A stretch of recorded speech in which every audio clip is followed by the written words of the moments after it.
Viewers and subscribers, welcome back to Beating the Press podcast. I am your host, Rafa. Now, coming up in today's podcast, we're going to be looking at two of the big matches taking place over the weekend. First up, we have Liverpool versus Aston Villa. And then the big one on Sunday, Arsenal taking on Manchester United.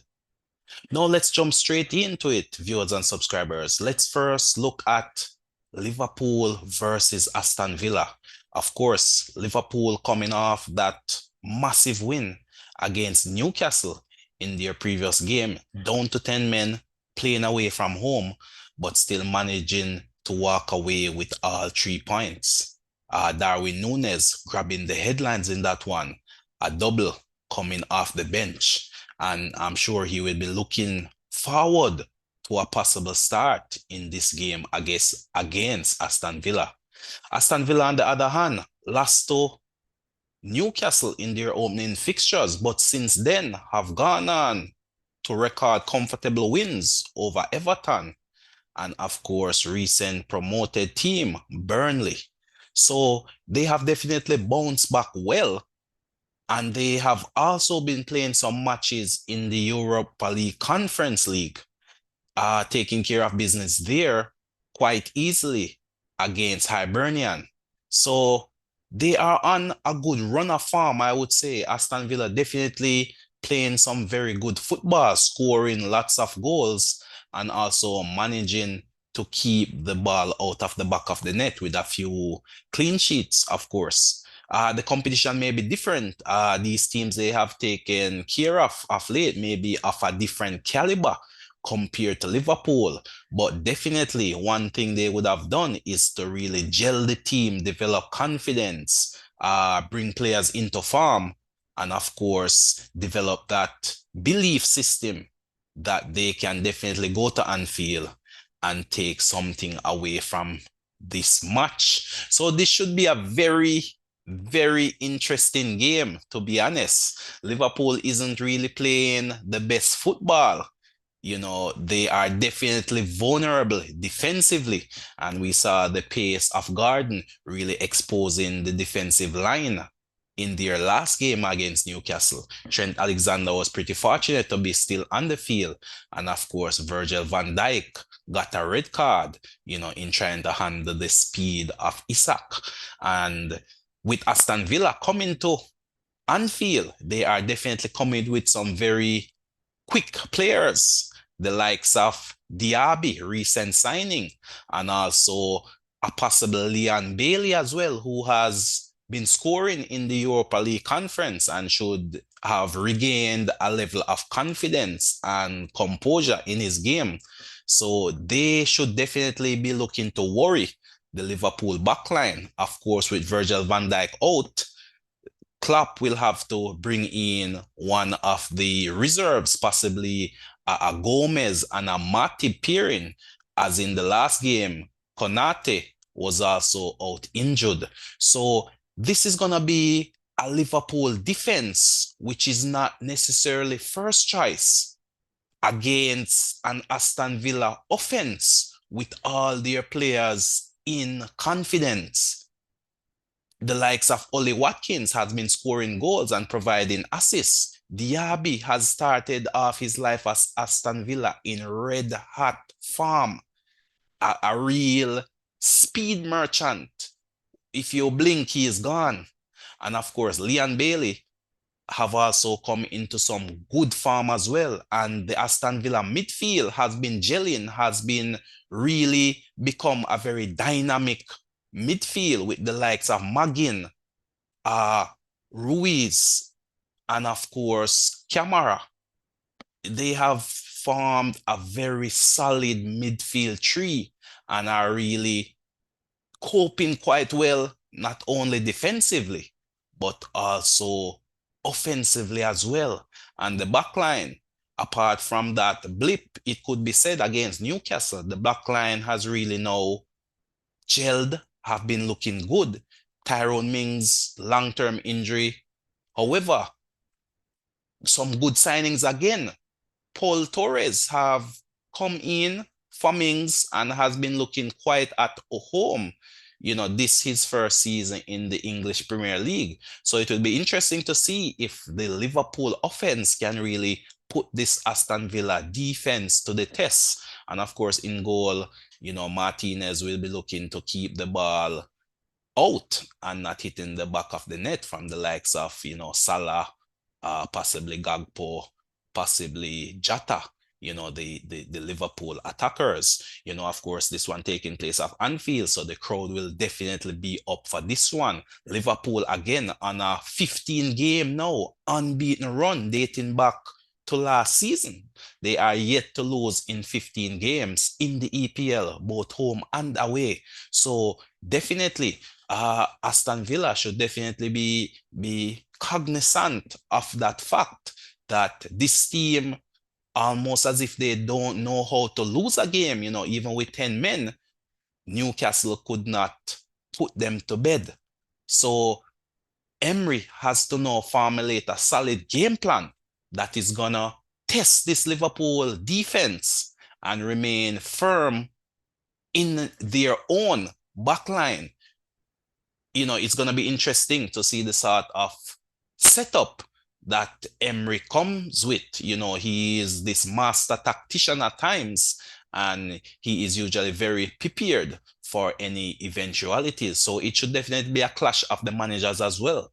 Klopp versus Emery, two juggernaut of coaches, and it should be a very hotly contested match. I definitely expect goals in this one. Liverpool should set up with quite an offensive uh, formation, I would say. I would think Klopp would go with his usual 4-3-3. And with Darwin getting 2 goals off the bench in the last game, I am thinking Klopp may very well throw him in from the start as a reward for his magnificent performance off the bench versus Newcastle. So for me, in terms of the front three, I would go with a Salah, Nunes, and Jota to start. I would give Gakpo a rest. I would, use him off the bench in this one. Of course, in the midfield, an area which Liverpool have strengthened since the start of this season. All new faces in the Liverpool middle right now. Soboslai should be there. Endo should be there. He was sacrificed in the Newcastle game, but he should return at defensive midfield. And of course, McAllister should keep the ball ticking over in the middle of the park. And in the back line, Alisson should be holding it down in goal. Trent on the right, Robertson on the left. But then in the central defensive pairing, that should be Matip and Gomez. Liverpool definitely looking short at the back now with Kanate out and Virgil van Dijk now on a suspension for that red card offense in the last game. So it's a fairly new backline for Liverpool. Familiar names, but not necessarily a first choice pairing.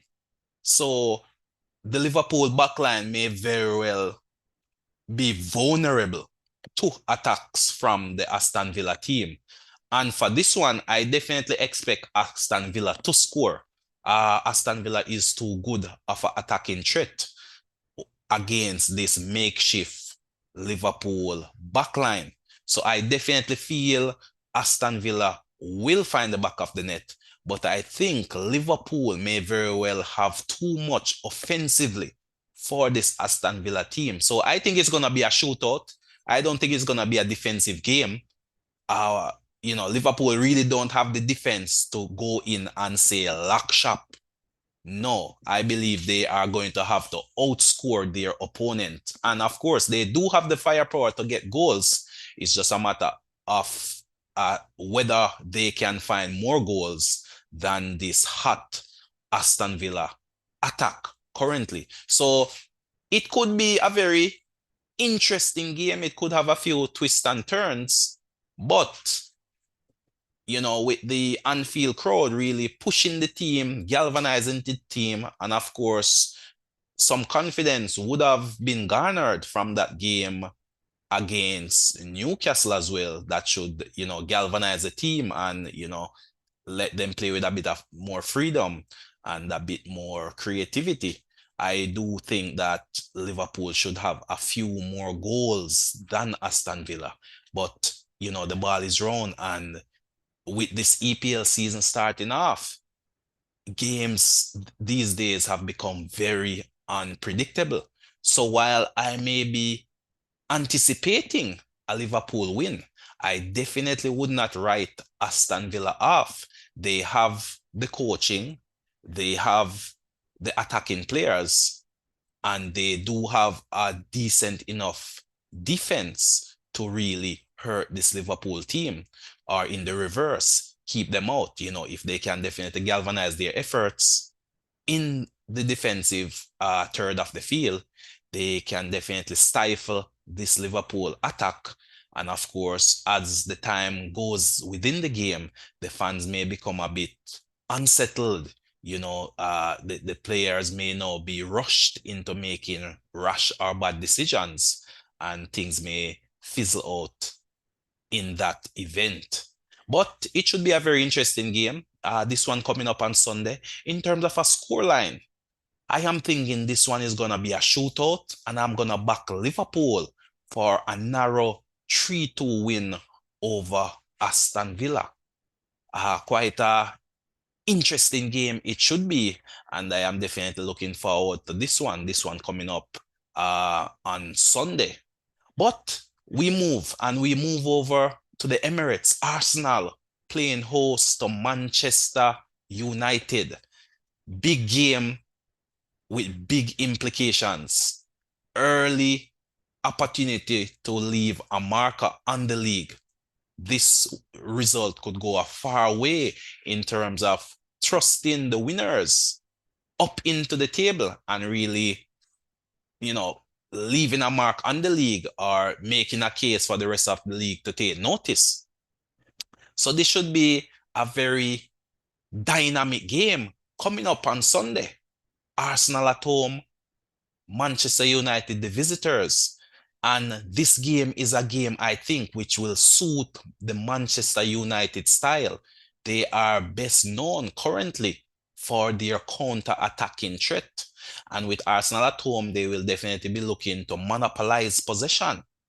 And Manchester United will sit back, soak up that pressure, and definitely spring that counter-attacking threat with the likes of Rashford, Anthony, and possibly a Martial up front. So this is going to be a very tactical game. And when it comes to tactic, we have seen now at the start of the season where I truly believe Arteta is now overthinking his tactics.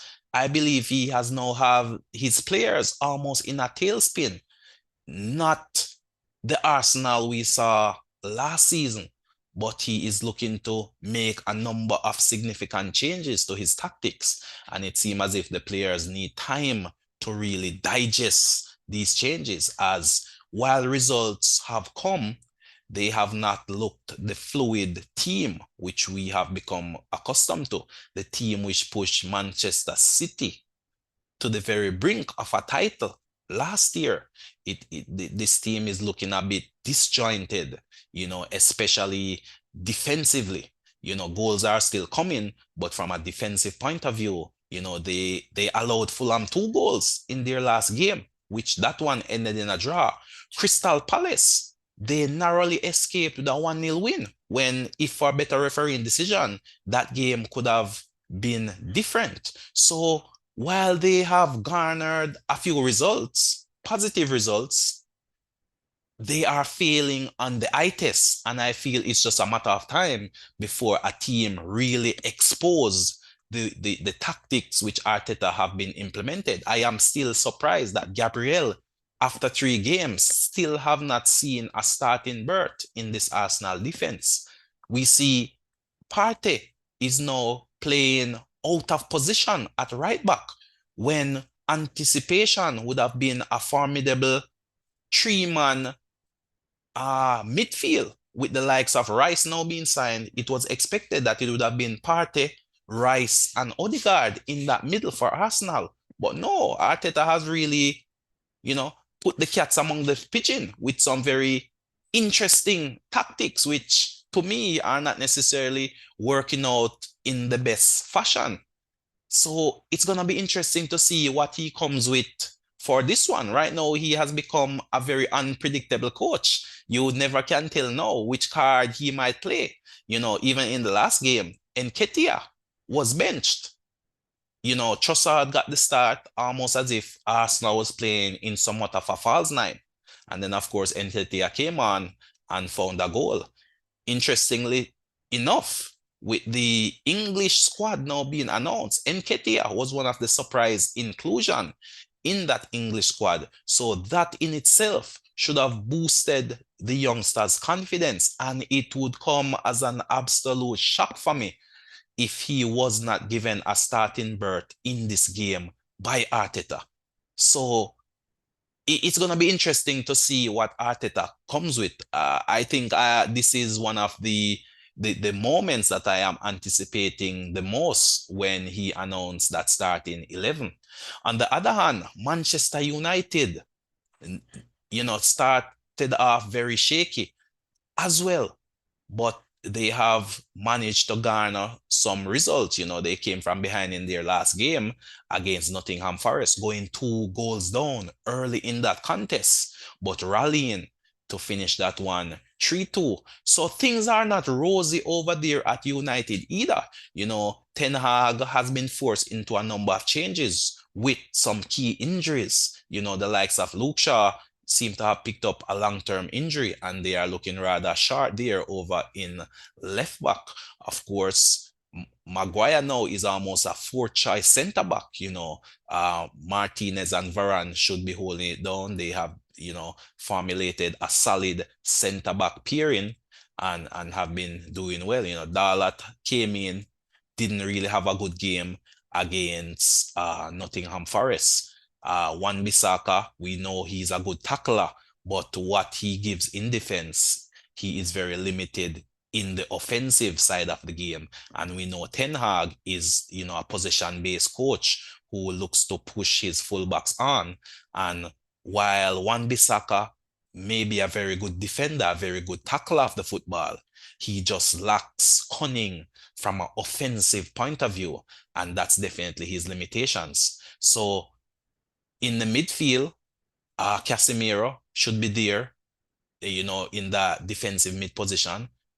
Bruno was given a bit more freedom with Mount picking up an injury and now dropping to the bench. And Eriksen came in and got a goal, against Nottingham Forest. So that should be the Manchester United midfield three. Again, Eriksen, Bruno, and Casemiro, with Bruno being given a bit more license to go forward and create.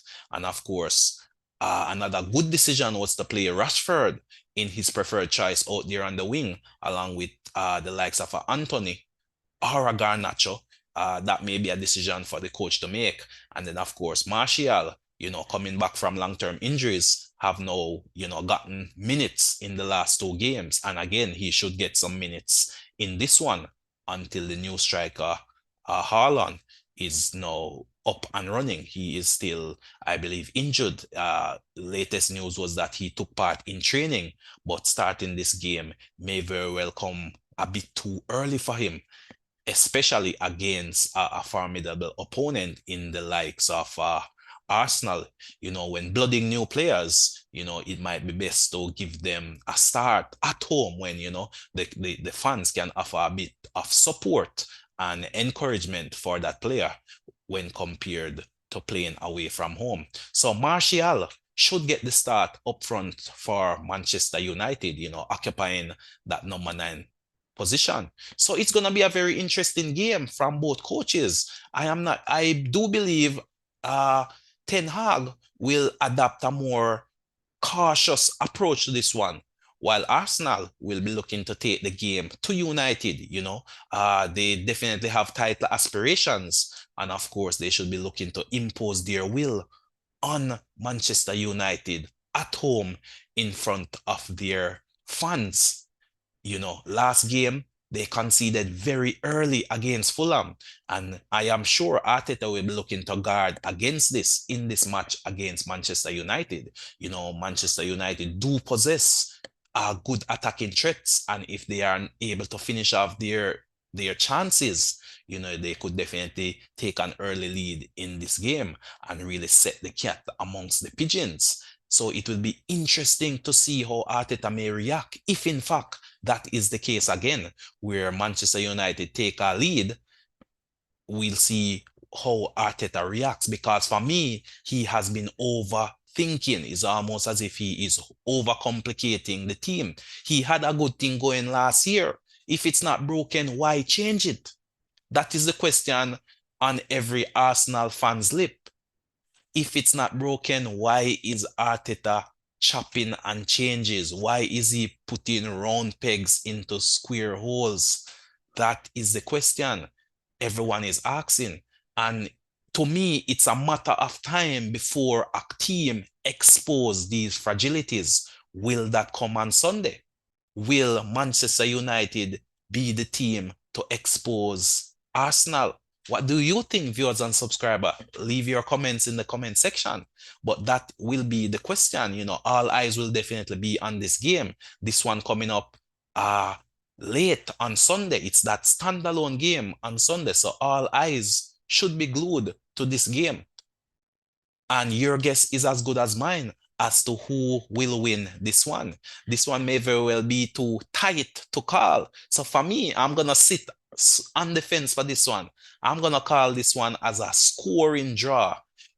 Arsenal season, I believe, was derailed last year when they drew 3 or 4 successive games. And I believe this one is going to end in a draw. So that will be 2 games now on the bunks that Arsenal will be drawing. They drew 2-2 against Fulham. And in my humble opinion, I believe that this one will also end in a stalemate. Of course, as I said, your guess is as good as mine. So let me know what your score prediction is, viewers and subscribers. Share it in the comment section and let we see at the end of this game who got this call right. But it should definitely be a very merry weekend in terms of the football action. There are other games taking place as well, games of significance. And another game I am definitely keeping an eye on is Brighton versus Newcastle. That game is gonna shape one of those 2 team season one way or another. It is my belief that if Newcastle loses, it's very early in the season, but I do believe it will have a significant impact on that Newcastle team. It will definitely take some coaching to really get them back on the right track if they were to go down with a loss against Brighton. And then, of course, if Brighton wins that one, then that will just add to the already confident team spirit that seemed to be flowing through this team. Of course, West Ham cut them down to size last week, so they should be definitely be looking to rally and to bounce back. So that is a game I am definitely going to be keeping a close eye on over the weekend. But lots of football actions coming from all directions, all shapes, all sizes, so it's gonna be an enjoyable weekend. I'm definitely looking forward to this weekend. It should be, full of excitement and entertainment. And, I'll be here to watch it. And of course, I will return on Monday to give you a breakdown, a review of how the matches over the weekend went, the winners and the losers, the tactical approach that the coaches took. And, at the end of the day, it's a result-oriented sport. It's a result-oriented business. So while you may play well, or while you may not play well, at the end of the day, it's the 3 point that counts. So, it's gonna be interesting. So for me, a win for Liverpool and a scoring draw for the Arsenal Manchester United game. But viewers and subscribers, I'd just like to thank you again for tuning in on Beating the Press podcast. Again, I'm just encouraging you to continue to share, like, and of course, if you haven't subscribed as yet, please feel free to do so. But until next time, this is Rafa signing off.